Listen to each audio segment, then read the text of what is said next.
Hello, everyone. Welcome to MaMa Live Talks. Thank you so much for tuning in today. Today, we're very excited to have one of MaMa's resident companies, CultureHub, and their team is going to be speaking on their experiences of producing and making new work and working with artists in the last year of the pandemic. And we have their team coming from both coasts. We have them coming from New York City and also Los Angeles. During this entire conversation, if you're watching on Facebook, you can submit questions in the chat. We would love for you to submit questions that we can ask these artists, anything, and they will bring you answers today. Without further ado, we'd like to bring on Billy Clark, who is the artistic director of CultureHub. Welcome, Billy. Great to see you. I would love to just start off by hearing a little bit about who you are and what CultureHub is, how it became connected to MaMa. Sure. Well, the CultureHub really was born from this long relationship between MaMa and the Seoul Institute of the Arts. And those two pioneering organizations, both rooted in the performing arts, they came together to kind of imagine what it would be if we could use the internet as another layer to facilitate digital collaborations. And so the president of the Seoul Institute of the Arts back in 2008 approached MaMa and said, I really think that we could establish a studio in New York that would use video conferencing technologies and create this window between the two organizations. And that's really where we started. We started experimenting with this idea of presence, even if we were distributed across different geographic locations for education, but also with an eye that these technologies would lend themselves to the creation of new types of art and so forth. And then now, flash forward, we've been around for 10 years and based at MaMa and have had many of these experiences working online. And of course, this last year has been very, very different. And now we're finding a lot of organizations and artists are trying to explore what this means and how we can still continue even in the light of being distanced. And Yeah, I know we felt so lucky to have a company like yours that was already working with digital technologists and artists who were working with technology and in the digital sphere when everything happened in March, when everything began. I know that you had a program that was going on in March, the very weekend that the theater spaces in New York City were shut down. Can you talk a little bit more about that? Sure. I mean, we had we were right in the middle of doing Refest, which is our annual festival, and we had already installed everything in the downstairs at MaMa, and I think Maddie over here is gonna tell us this story and what happened to us as we had to pivot really quickly to Welcome, Maddie. And you were there that day. Everything was installed in the downstairs space at MaMa on East 4th Street, correct? Yeah, I mean, our whole team was there. I'm Maddie, Barbara Bockelman. I'm the producing director at CultureHub in New York. And it's great to be here with you, Ryan. Yeah, last year, I mean, it's incredibly vivid, and it's really wild that we were set to open Refest on March 12th of 2020. And on those few days leading up to it, I think a lot of folks remember the whole situation really snowballed in terms of what information we were getting and what felt like the right thing to do. And basically on March 11th, we were starting to get phone calls from our folks in LA who were saying, look, it's feeling like we shouldn't go forward with these events. We didn't have any statewide guidance or leadership, obviously, from the national government at that point. And so, we sort of sat down together, and on March 11th, which was a Wednesday, we were like, okay, look, we could bring everybody together, which, ReFest is a festival that intends to bring artists, activists, and technologists together to explore our role in reshaping the future. And ReFest 2020's theme was supposed to be regeneration. Well, it was regeneration, but the whole point of regeneration was to explore how different generations can use our shared history as a lens to inform how we can create a better tomorrow, simply put. And so we were really looking to get people of all different age groups in a space together. And obviously on Wednesday, that was seeming not so wise. And so we decided, look, we could make this festival go on because nobody's stopped us yet, or we could do something that we are actually really well positioned to do, because our team and our organization is deeply versed in broadcasting and live streaming practices. So in one day, we decided to transition the festival fully online and create it as a live stream only over the next 3 days in New York. And it was an exciting decision to me, because at a moment where everything was shutting down, we were actually doing something. And so it felt active, and it was exciting to be sharing something. And I think Jean can come in and also talk a little bit about that sort of creative energy that went into transitioning the festival to be fully online. Here's Jean. Yeah, welcome, Jean. What did that Hi. feel like when you got that phone call? Yeah. Hi, I'm John. I'm video production coordinator at CultureHub.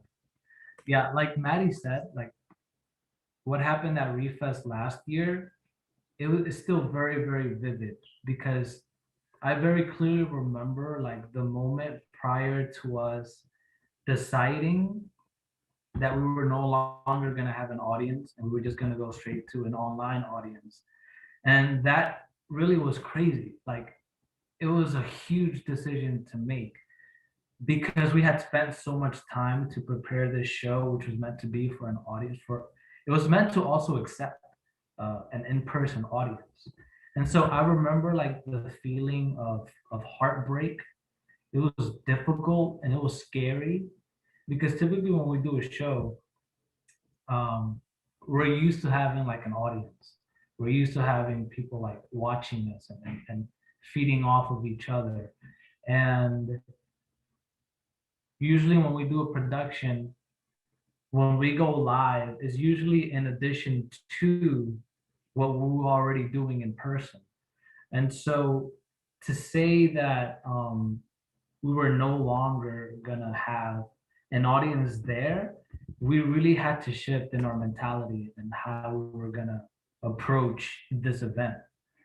Yeah, because we had live streamed a lot of performances and events in ReFest in the past, but the primary focus was always the in-person audience, and the live streaming audience was definitely top of mind because we were live streaming, but it was the secondary focus, and this totally shifted, and it made the camera work and the relationship between the artist and the camera and that online audience a lot more important. I remember when that was happening, right? Did you find that there were conversations among the artists and the audience members, right?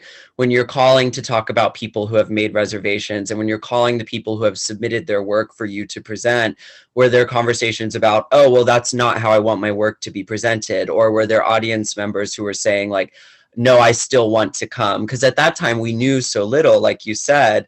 What was that like? What was the feedback? From an audience perspective, I mean, it was just like we wanted, I think some leadership at that moment was good.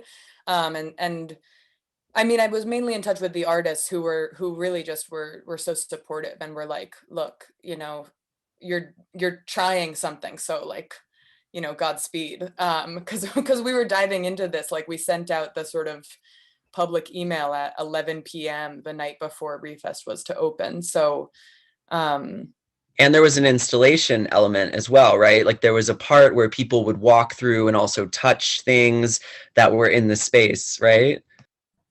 Is it okay if I share an image or two? Yeah. Yeah. Sure. Yeah, I would love for people to see it. Because what was most interesting to me, what was most exciting was the way the participants reacted to all of this, because it's very interesting, like acting or performing or engaging with an audience that you can't see. You just engage with like a camera. And so everything we wanted to show, we still did it, and we found a way to do it like around the camera. We had like conversations, as you see here. We had art pieces that people were going to show. And they were like performances like this one, which was so amazing. It was she had props that were mounted onto microphones that interacted with a fan. And as she started setting up these props, it started creating like these amazing audio effects. But as she was installing the props, she was also creating a scene almost. And when she was done, it was just like this incredible piece that was visual and audible as well. And then it was like, how do you get that online? How do you transfer that to other people? And that's what made it so scary, but that's also what made it so exciting. And it was so Right. interesting to me to see how these artists took it so well and they gave it their all. And so this was the first performance, right? Like this was the very first one that you did this transition for in 24 hours. So what did you learn from this first performance to take into the things that you started doing maybe like in the few weeks once the pandemic began, the first months after the pandemic began? Well, one really exciting thing was that we got approximately 6,000 unique live viewers for that festival, for those 3 days of festival. And they came from like the majority of US states. And that was just like sort of mind blowing, because it showed how far you could reach really, really quickly on the internet. And it made us say like, okay, well, we have to do another show because there are people out there and they're ready to watch, and they're ready to like try something with us. They're ready to sort of try something new because we were all sort of forced to. And I think, and then we also did the Kinding Sinda show, which is also a La MaMa company. And they also reached like 6,000 people in one live stream approximately. I'm conscious of time, and I also think to give you all a little bit of a better visual flavor of what we did, Jean actually made this incredible video, which sort of chronicled our Refest through like June experience. And that's sort of going to lead us into what's next. Yeah.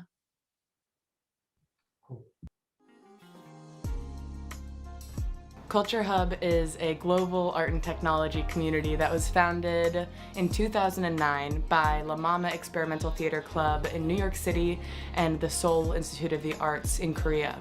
Our goal is really to bring people together to fuel artist mobility and to deepen our human connection that exists across the globe.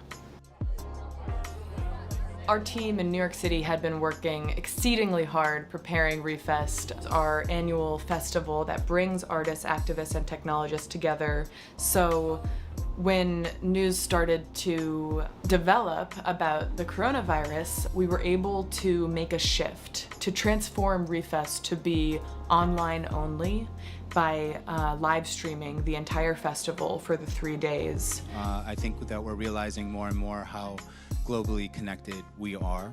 I felt that it was a really exciting decision, because at a moment when the world was shutting down and fear was growing, we were offering a creative experience for people to engage with. It showed us that there really is a potential of sharing artwork and sharing important conversations with an audience online. It just so happens that we, as CultureHub, have been developing a tool for remote collaboration over the past 5 years called LiveLab. It was built with the intention of facilitating performances and educational experiences and cultural exchange. Using LiveLab, we produced Downtown Variety and are still producing Downtown Variety, which has allowed us to meet countless artists that we wouldn't have worked with otherwise because they are distributed across the country and across the globe. It was a really exciting process to be a part of because we really felt like we were seeing an emerging aesthetic on Downtown Variety, in our other collaborations and programming. People were really pushing each other to make something new together, even though we were all distributed. I keep considering us to be in a collective hackathon where all of a sudden we all have to think about how we connect with each other. Because we feel isolated and we feel like we're all alone. That's why Grace and I are speaking through this microphone to reach you wherever you're sitting inside your home, to realize we're all connected and you're definitely not alone.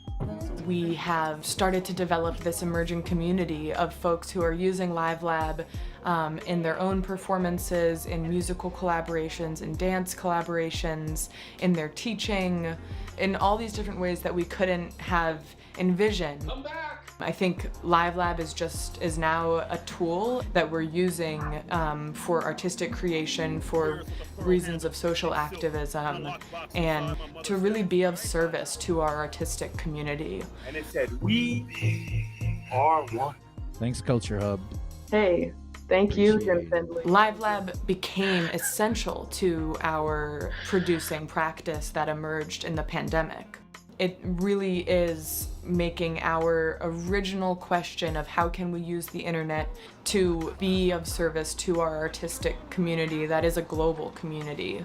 It's embodying that every day. We are just so deeply grateful for the artists who have thrown down and really pushed the envelope to show us new ways forward, new futures. And there's so much more to be discovered in this space.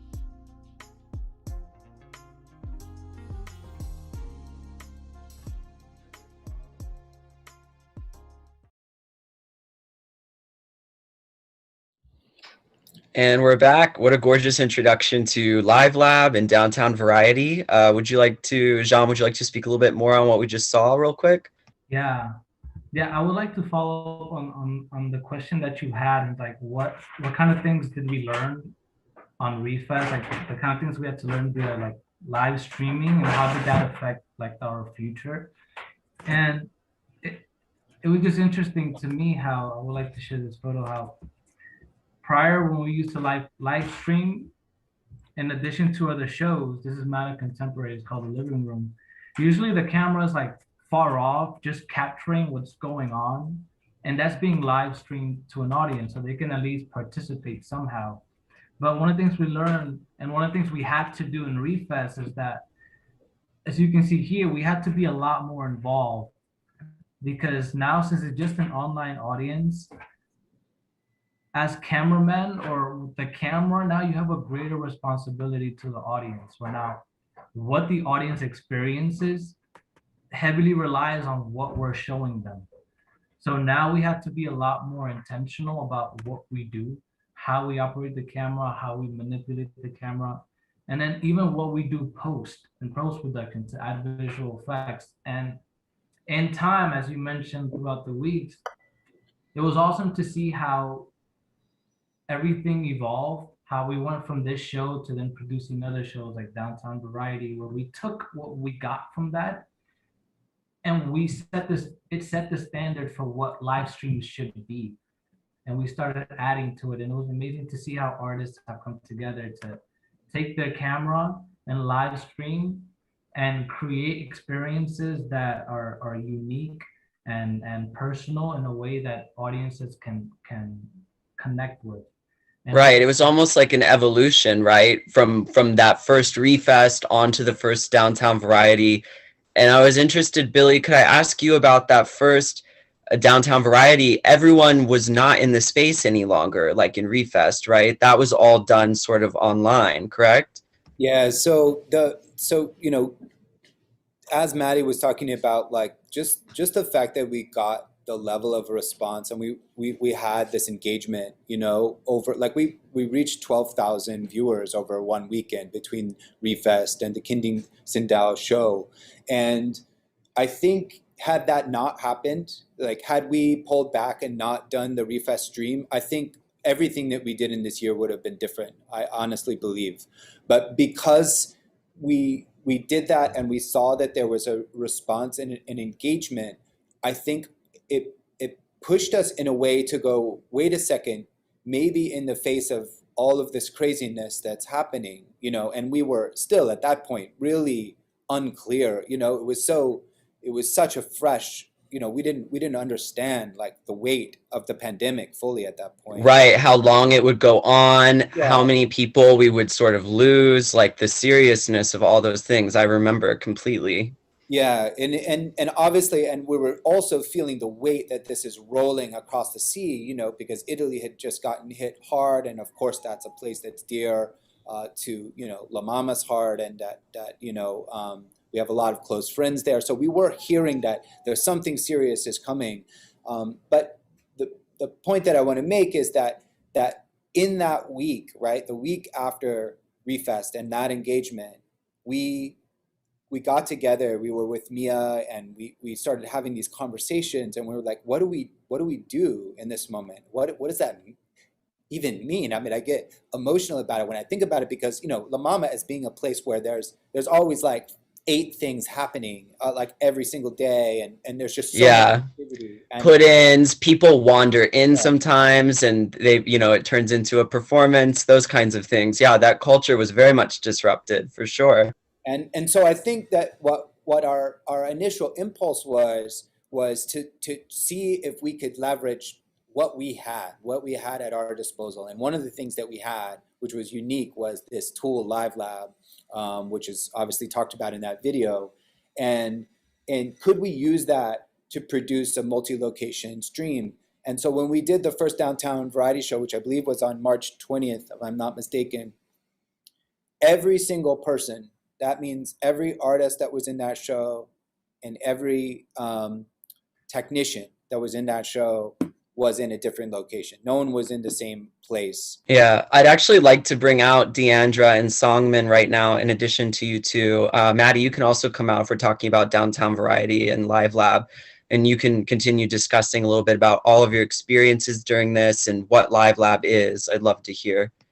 So I would just want to, I would like to pass over to Deandra specifically to talk about, because one of the things that came about in trying to figure this out was that, you know, Live Lab doesn't fix every problem magically, you know, it's still a lot of limitations, you know, and Deandra and Songmin were integral to sort of figuring out that infrastructure, you know, technically and logistically to make the show happen. And one of the things that emerged was this backstage, and I would love for Deandra to talk about the backstage and what that meant and what happened back there. Yeah. So when we first started Downtown Variety, we kind of had to figure out how we can kind of recreate theater, right? Having this backstage area and then having this on-stage area without overtaxing Live Lab. So we created a backstage room where I was in contact with all of the artists, and they were coming in big groups. So I'll be texting them like, you have to come in now, you have to come in now. And then the next artist be like, don't come in yet because there's too many people in here. So just hold off 1 second, 1 more minute. Okay, now you can join. While also making sure that their resolution is okay, their audio quality is okay. That would just be a link, right? Like, and you were working with artists who were very into technology, and ones where you were like, just click the link, and they were like, what does that mean, right? Exactly. Like they'll click the link and they're like, okay, now how do I go from here? So you're also teaching people how to use Live Lab, getting them comfortable with Live Lab, and also trying to get what you need to create the best stream that you can. So also making sure that Sungmin is getting what he needs, whether, again, video quality, audio quality, and it kind of evolved now, because now we have kind of 2 backstage rooms that we kind of like toggle between, and it's kind of the same thing though. People come in and out, in and out, in and out, and yeah. And that was also, I think, the idea that everyone was in a different location as well, Billy, when you brought that up. That also means people are working with like old Mac computers, iPhones, Android phones. People are working from different internet speeds. People like have microphones that are professional microphones. People are just talking into their computer or using, you know, AirPods or something, right? Like Songmin, when you were trying to make sure that you were getting what you needed, what were some of your biggest obstacles that you faced in that? So pandemics came out, and then people now using the like a video conferencing software, but the live lab is running in the Chrome. So some people doesn't understanding the like there's some technology. The people really have to connecting the camera and the microphone. Live lab is a little bit easy, so many people can use. But the most thing is problem is they're using their webcam, like internal webcam. That is a little bit painful because always stay there, and then it's always people the same like this Zoom. It's the same like a bus shot from here. So we are trying to make like a more. Can you put more the distance from the laptop or something? There is a little bit actually a little bit hard to making the show. Yeah, sorry, Maddie, and to speak to that, there's kind of a lot of pre-production work that goes into Downtown Variety. So we meet with the artists initially to kind of figure out what they're gonna do and what they need technically, make sure that they can work Live Lab, make sure that the computer can work on Live Lab. And then from there, we kind of have 3 rehearsals, which consist of a tech rehearsal, seeing what exactly they're doing, a tech dress, which is more creative, whether they're doing some visual effects on their end or we're doing some visual effects on our end, working with Mia and Billy and Maddie and kind of just getting input to create the best stream, whether that's even changing the direction of their computer to face a certain wall, things like that. And then we have the actual dress rehearsal, which consists of running it like an actual show. And that's when the backstage and stuff comes into play, and we're texting and talking to artists. And then we have the show. I can't stress enough too. I mean, Deandra, you and I were texting during a lot of this, and it's true. I mean, we were creating art, and you know, you all were busy all the time, and it was uncertainty all around us. I mean, people were still getting sick all around us, and things were closed all around us, and people were scared all around us ourselves, but also the artists as well. And I think I was just wondering, who were the first people to try this out, and how did you sort of select them in all of this chaos, you know? I mean, Maddie, I don't know, maybe you can speak to it too, and remember all of the people, because it's looking back like so far. But I think we reached out to friends, you know, and people that we already had really close relationships with to start, and people that we knew already had that kind of understood the La MaMa ethos, and you know, which clearly radiates through CultureHub. You know, this idea of the coffee house. You know, Ellen Stewart used to always talk about coffee house, baby. You know, and by that she meant, you know, make do with what you have. You know, and so I think that you know, we say it even in the marketing language, but it's true that it's this idea that we wanted to bring that ethos and that kind of aesthetic like to the internet, and really bring that kind of feeling of expression. And so it was, you know, we felt like we crashed and burned like several times along the way. There were sometimes, so we would, after a show, we would go into a room together because you sort of needed to like come down. And like the first time we were like, we did it. And then like the next few times, like I think on the third one, we afterwards went into like, you go into different rooms in Live Lab, and we went into room shame because we were all just like, that wasn't, and like, it was okay. But we were just like, it was, I mean, it really structured the pandemic because every week we were improving and learning so much, but also like just not quite there because you only have 1 week. And so, and you're doing 7 performances and a lot of other stuff too. And the one thing about Deandra's emails is that, like, you know, in the pre-production emails, like, now we're at a point where we do 3 rehearsals, but the first couple of weeks we were doing 1 rehearsal. And in her emails, you know, she would say like, you know, think about the vibe of your shot and have a lamp in front of your face. And that's like so basic now, I feel like, for a lot of artists. Have they become more well-versed, but in those early days, like, you know, you just had to be like, make sure you've got something to light your face. And we still probably do, but. I remember even sometimes we had to reschedule people for other performances because it was just like, oh, their internet wasn't working, and we want to try it a different way, but we don't have time, kind of a thing. So I would also love time zone, because we were working with a lot of people in different time zones as well. Right. When did you go international for the first time and start bringing artists in from abroad? Do you remember? Like just a few. I think relatively early. Yeah. I don't remember the exact show, but it was definitely in the spring. Was it 4? Number 3. Or number 3? Yeah. Just because it's just inherently, when we started, you know, continuing to reach out to those connections, they're inherently, you know, international through the La MaMa network. Yeah. And I'd like to highlight too that not only were you all producing all of these different artists like La MaMa and CultureHub together on Downtown Variety, but it was so diverse, the kinds of performances that we were seeing, because I was doing some of the marketing for it, and it was like everything from singing to dancing to puppetry to other kinds of experimental performance art. I mean, the shows really ran the gamut from like a lot of text to no text at all. I'd also just like to go ahead, Maddie, if you want to set up one of the performances so that we could actually take a look and tell us, like, who is this? When did it happen? What was your experience of doing it before we take a look? Yeah, so this performance, we're about to show you a performance. It's one of the ones that we put the most rehearsal time into. And after we see it, I think Sungmin and Billy will say a little bit more about that rehearsal process and how it was built technically and creatively. But this is a performance featuring Stacey Dawson Stearns and choreography and creation by Annie B. Parson of Big Dance Theater. And this piece was called #King, I think, or I don't know if it was just King or #King. And this was performed live in the sort of season opener for La MaMa and CultureHub in September.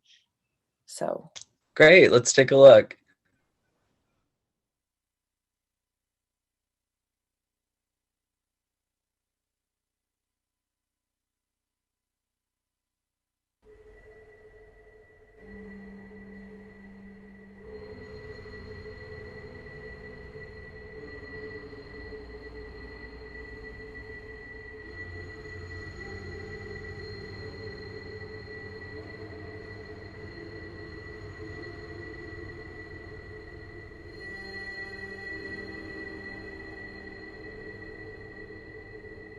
I say, then, that in the year of our Lord 2020, there came the death-dealing pestilence, being sent down upon mankind for our correction.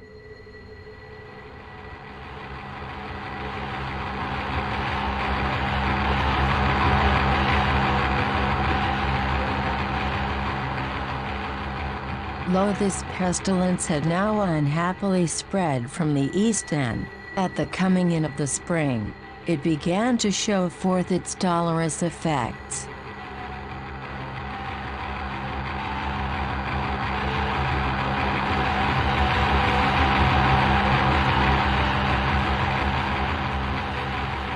At the beginning of the malady, certain fevers showed themselves first on the brow and then in the breath and then spread to every other part of the person.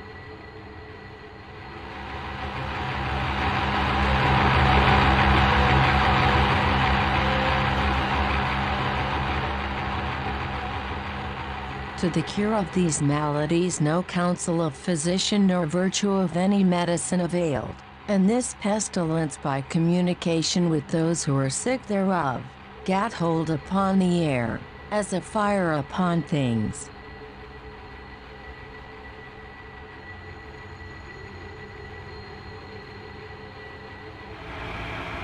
For the mere touching of the clothes appeared to communicate the malady to the toucher. So, to shun and flee from the sick and thus doing, each thought to secure immunity for himself.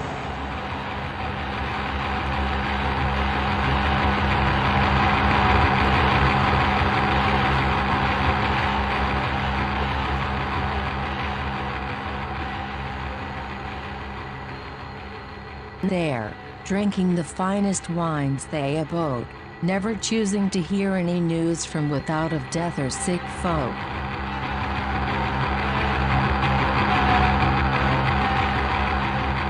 Others maintained that to carouse and go frolicking and scoff at whatsoever befell, was a very certain remedy.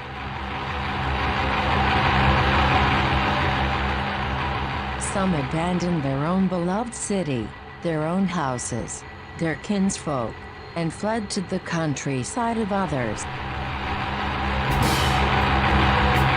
And the authority of the laws of our city, both human and divine, was all fallen into decay, for the governors were all either dead or sick. The condition of the common people was yet more pitiable to behold, for retained by poverty in their own quarters, sickened by the thousands daily, untended, sickened by the thousands daily, untended. The condition of the people was yet more pitiable to behold. The condition of the common people was yet more pitiable. The condition of the common people was yet more pitiable to behold, for retained by poverty in their own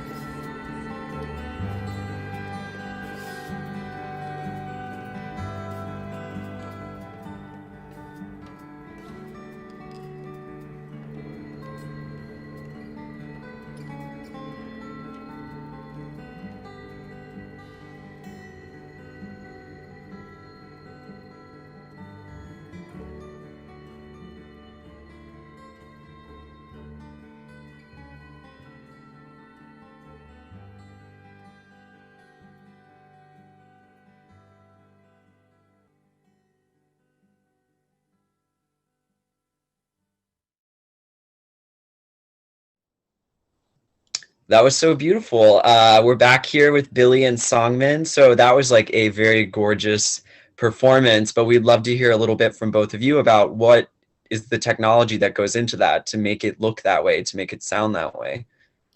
Yeah, I mean, I'll give just a little background of how we came to that piece. You know, as Deandra and Songmin were mentioning earlier, you know, there were sort of all of these mechanics that we were trying to work out with the performers and how to make the most out of these performances that were happening with, you know, oftentimes very little tech and inside of an apartment. And over time, we wanted to find more ways of creating expressiveness and collaboration with those artists. And Songmin, you know, who is, you know, very adept at live video processing, created a workflow that used a piece of software called VDMX and was able to pass the Live Lab feeds through that in order to create different visual effects for artists in the show. And so sometimes we would work with different artists and develop, you know, visual effects for their different performances. And this was after months of doing that with a variety of different artists. We got this, you know, really wonderful opportunity to work with Annie B. Parsons. And, you know, quite frankly, she's extremely rigorous. And she really asked a lot. And in terms of, you know, really wanting, you know, taking it very, very seriously. And so I'd love for Songmin to talk a little bit about some of the solutions that we had to come to in order to do this really, really precise visual cueing during the show. First of all, this performance is quite really making really hard because the director is different location, the performer is different location, and then the art director was the different location. So we need to connecting the 4 different locations to connecting in the same time with the live processing video, and then they need to see the live processing and then the original video and then the sound. So that was a really hard part, but we made like a 4 different locations connecting the system. And then in here, we made like, we are using the OSC function into BDMX. So BDMX, the processing all the video, the effect, and then we are using the Badger, one of the OSC time-based the queuing system. So we made like a queuing in the Bezier, and then sending to that signal into the BDMX, and then BDMX in the processing, and then sending to the 4 different locations. But here's a really good thing is that the rehearsal the processing is really good, because in the New York and the different location is different time base. So we got their the rehearsal footage, and then we processing here, and then using the time base the OSC function, and then we put that video, and then we using that OSC function the same time, and then sending to the BDMX. So whenever they do like one more rehearsal, and then they shooting, and then they send to us, and then we can do the here to making the performance. And then we did 2 days the rehearsal, and then the last day we made this performance to using this system. Yeah, so a lot of what happened, there was a lot of passing back and forth. And Stacy in LA too, which you don't see. I mean, she was performing that choreography live, but the choreography was developing, alongside the visual effects. So that's what Sangmin was talking about, that there was a lot of passing. She would pass us videos of the new timing for the choreography, and then we would be working, for several hours to try to create new looks, and then get response from NEB, and then make adjustments, and then as Sangmin determined, we ultimately realized that we couldn't perform those live. It was just too precise, and it wasn't something that we were going to be able to accomplish through live queuing and manipulating all of those different visual effects. So he found a solution that would allow us to establish that queuing process. Yeah, I think sometimes people forget, and what I found really fascinating through the process of watching you all work was sometimes it was the simplest technology that was the most critical to make it happen, right? Like when you said they had to hear the music to move their bodies, or they had to be able to see the visual to process the choreography. Also, when people were singing, you had the lags between the 2 different songs, or the instrumentalist and the vocalist. I mean, what you're talking about sounds so complex, but I love how sometimes those obstacles were the ones that were the most difficult. Absolutely.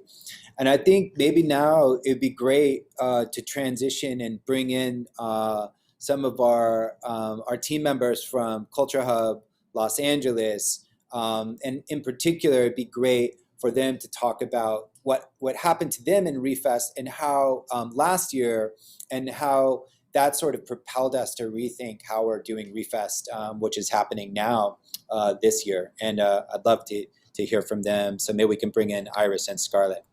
Welcome, Iris. Welcome, Scarlett. You can give a little brief introduction. Hi, my name is Iris. I'm overseeing the development of LA Culture Hub educational programs, as well as the international programs and project.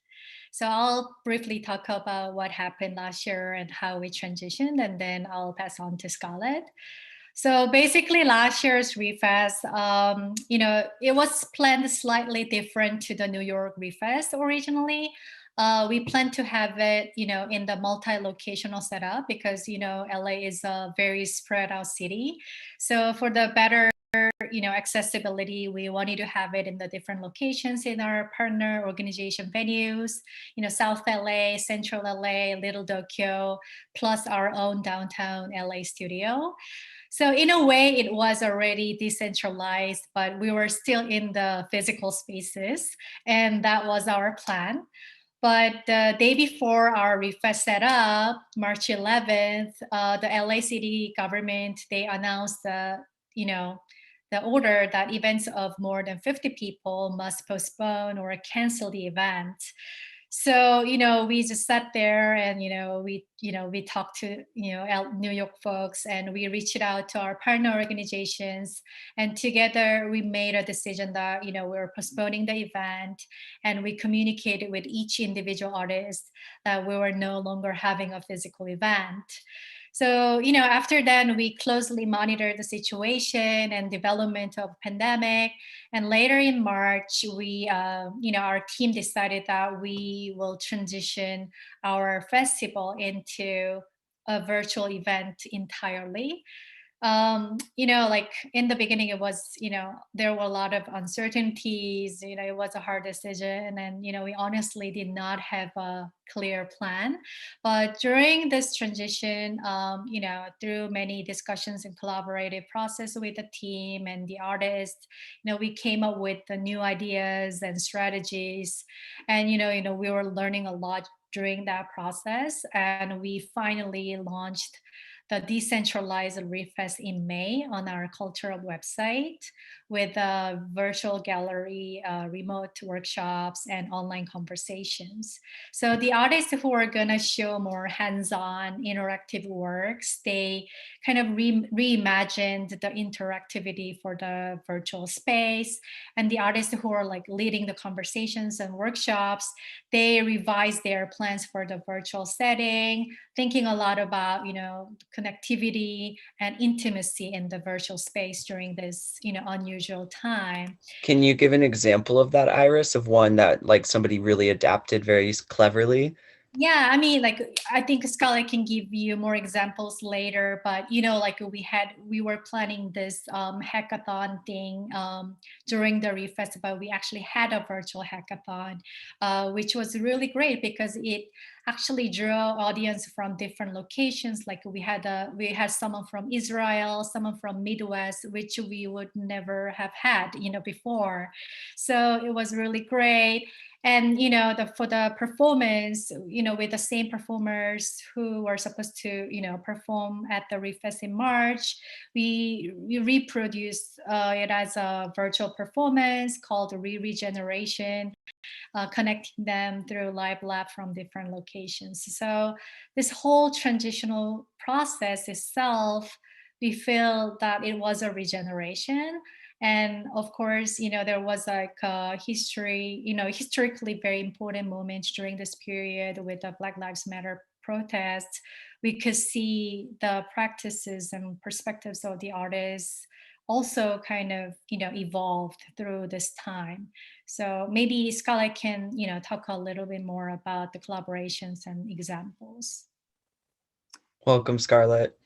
Hi, everyone. I'm Scarlett. I'm a programs and projects manager here in CultureHub LA.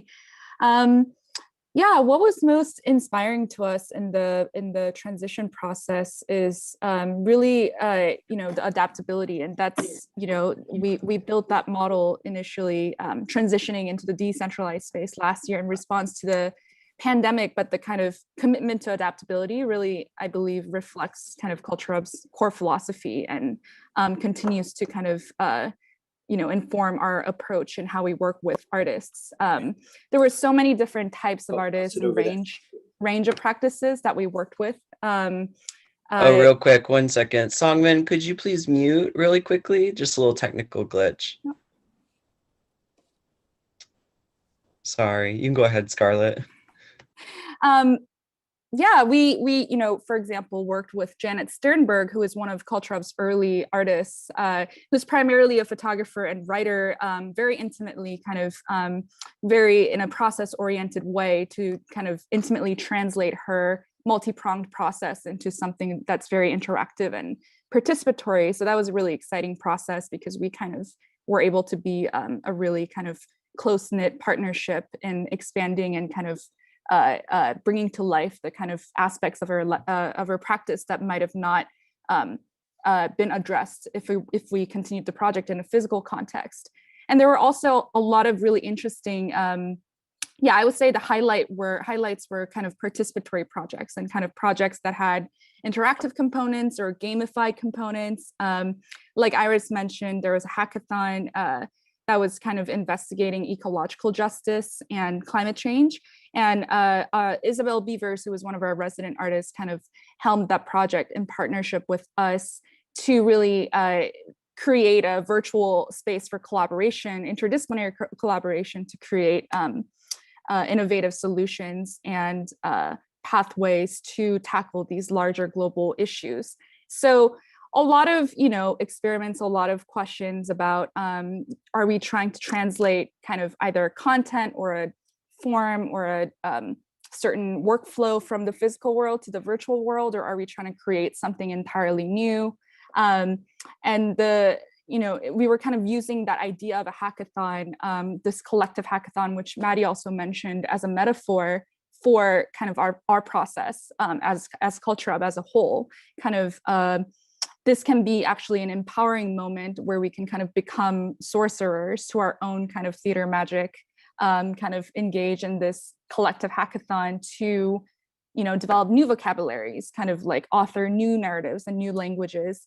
So yeah, a lot of really exciting participatory projects that, not only we translated kind of the terms in a physical world into a virtual context, but kind of really sought to develop new language that really works, is native to this new world that we live in. I think, do you think any of that will continue in the future, as things open up and live performances begin again? Is there anything that you learned from this that you're going to take into the future? Yeah, I think something we always say is that CultureHub envisions a world where technology amplifies our humanity rather than diminishes it. So we have a very expansive, very multifaceted perspective on how humans interact with technology and how can we always, maintain a very kind of expansive paradigm. So yeah, I think we unlocked, a lot of really exciting language, especially with, equity and accessibility at the center, using technology to address some of those questions about accessibility in kind of innovative and very generous ways. And I guess one example I can think of is there were a lot of really exciting projects that were transitioned into participatory forms or workshop forms during last year's ReFest. We had a workshop that was about making your own political protest peep boxes, and there was a workshop about creating your own cosmology toolkit. And all of these projects are very intertwined with social justice and about identity. And in this year's ReFest, similarly, we have an emphasis on workshops and kind of these hands-on participatory activities where you can kind of explore your relationship to not only technology, but as a vehicle, explore your relationship to social change at large. So yeah, for sure. That's incredible. I think on that note, I'd love to bring out, Maddie or anyone else who wants to talk about, we were just going to sort of talk about the future of what's going to go on in the future. What are upcoming performances? What are upcoming productions that people who are listening can look forward to check out a little bit of what this year has brought, as we move forward. Yeah. I think we've been speaking really reflectively for a lot of this time, and I think it's really important to reflect on what this year has meant and learn from it. But we're in the middle of ReFest 2021 right now, so I would totally encourage people to visit the CultureHub website and explore ReFest 2021, which, like Scarlett was saying, has a lot of workshops, performances, conversations, and a virtual gallery. And we dropped a link in the chat too for those of you who are watching on Facebook. You can find it there. And all events have a free option to attend. So even if there are, we have some ticketed events, there's always a free avenue if price is a barrier. So I just wanted to plug that really quickly.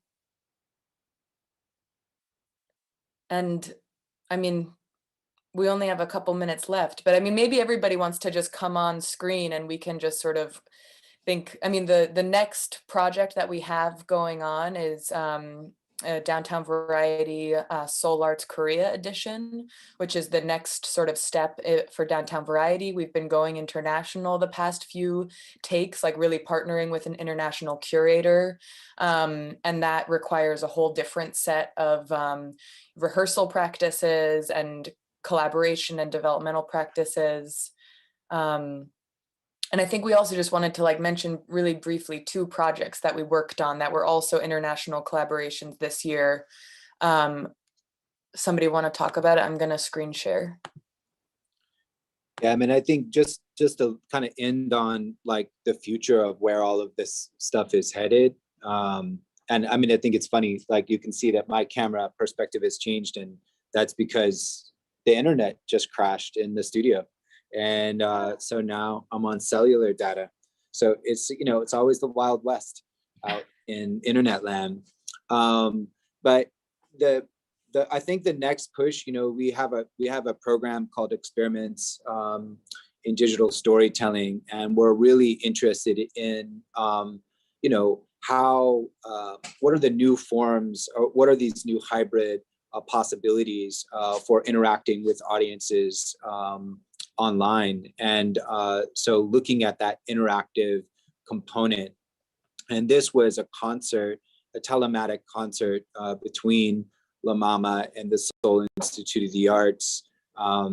And it had a custom-built web interface and also a streaming platform. So you can see these were all the photos were taken from Korea, but you can see the trombone player there, and then there's another holographic screen with another musician that were performing sort of like hologram along with live musicians in Korea.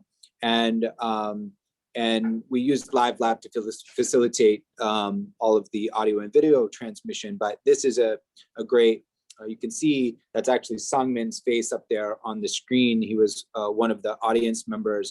And basically the streaming platform that we developed was able to transmit the performance back to the audience member in less than a second of latency, which is really unusual. If you're streaming through YouTube or Facebook or these other traditional streaming platforms, you have maybe a 10 to even 20-second latency between the transmission and when it gets to an audience. And so that means that the ways in which you interact with that audience are limited. So trying to find ways that we could reduce that latency and allow for more real-time interaction. And so in this case, the camera of the viewer, as they were watching the performance, would sort of ghost in this animated picture of them. So if they moved, it would be projected over the image, and then that image could be aggregated and collected and then brought to the stage in real time to Korea. So the audience at one moment during the show started seeing the images of their own faces appearing on the screen, in this performance that was all the way across the world. And another project that we worked on in the winter is called Weather. And this project was an extension of a piece by Elizabeth Suedos, who's another artist that was, very important in the MaMa canon and one of the founders of the Great Jones Repertory Company. And in this piece, she was, was originally written as a musical production for the theater. And they were going to remount it in Spoleto at La MaMa Umbria, and unfortunately, due to the pandemic, they were no longer to have the real performance. And so we worked with some really talented creative coders coming out of the interactive telecommunications program at NYU, who created this virtual platform called Arium, and we built a custom space in there that was allowed us to exhibit these works. And I'll give a shout out to VRTY, which was the other platform that was used. But basically, I think that there are a lot of new technologies that are emerging that are going to create different possibilities for presenting work online. And so we're really excited about what lies ahead. Yeah, that's so exciting. I love too seeing that, some artists are very excited by this and other artists are excited to just return to the space. And you all are sort of showing that you don't have to really choose between one or the other. It can really be both. And I love hearing about how so many different kinds of people were able to tune into your performances. Refest, there were people who'd never thought they'd be able to attend those workshops. And then now they've had a great experience, which is wonderful to hear. So on that note, that was a wonderful discussion. I feel like it's such a privilege for me to be able to speak to you all about the work that you've done in the last year, and just personally as an employee at La MaMa, it's been a wonderful experience to collaborate with you and learn from you and see all of the great work that you all are doing. So everyone, you can find out more information about those upcoming performances on culturehub.org. You can also find information about them on lamama.org. Stay tuned. There's a lot of incredible stuff happening as people are being vaccinated here in the United States. And please tune in for another live talk next month. I really appreciate it, everyone. Thank you. Thank you, Ryan. Thank you. Thanks, Ryan, and Thank thanks, Chris, you. behind the scenes. Yeah, And everyone Chris. at La Mama for having us on the show. We love the show and love watching it. So it's really an honor to be here. Thank you. Fabulous.